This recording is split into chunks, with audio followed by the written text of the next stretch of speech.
Despite the pandemic, several projects and improvements are going full speed ahead around Topeka and Shawnee County, and one of the county commissioners for Shawnee County, Aaron Mays, joins us now live from our remote studio. Good morning, sir. Good morning, David. Well, the renovations at Stormonville Event Center, that's been in progress for quite some time. Parking lot, seating, all kinds of good things, but how close are we to the finish line with that project? Well, we're still probably a few months out, but it's coming along really well. The interior is almost entirely done now, and the exterior improvements still have a little ways to go, but we're making some great progress. Now, about a week ago, we were talking about Hillcrest Community Center with KSNT News because there were improvements there. And now, again, there are a lot of new things that folks in that neighborhood can check out. Tell us about a ribbon cutting. Well, we've got a ribbon cutting today at 1 o'clock at Hillcrest Community Center to celebrate some of the improvements that have been made there. The lobby of the building's been completely redone. The gym's been repainted. They're getting a new floor in the gym that'll happen soon.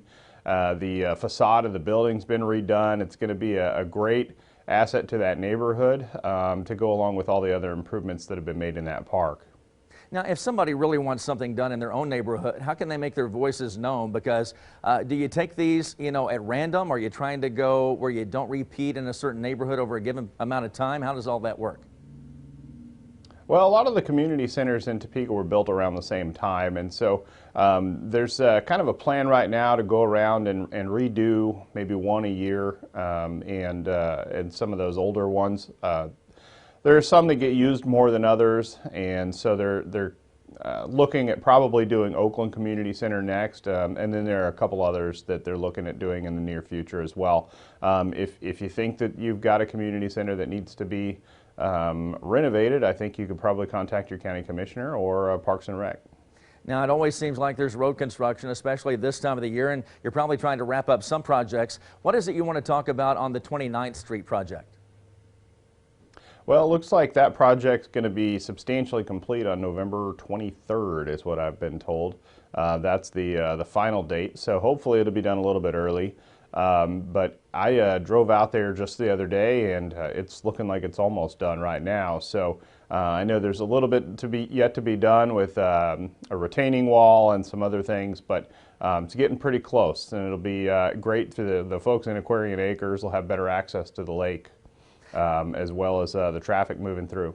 Aaron, do you know if anything's going to get done to Kansas Avenue and Topeka Boulevard as you approach from the south? It seems like such a heavily traveled roadway, and it kind of sets the stage for what people can expect in the downtown area. Are there any plans in the works on that? There are.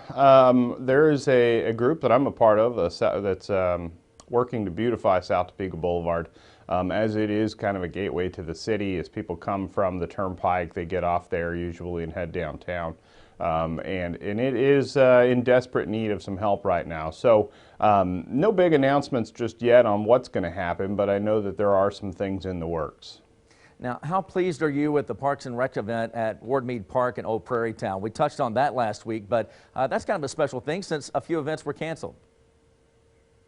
Yeah, it was really great. I went by there on Friday night. We took my kids. The Garden Glow is the name of the event. It runs from 7 to 10 o'clock every day through next weekend. And so it's a great event. We had to cancel our Tulips at Twilight event that we were going to do in the spring. And so this is kind of to replace it. But a lot of volunteers put in a lot of hours to get this thing ready.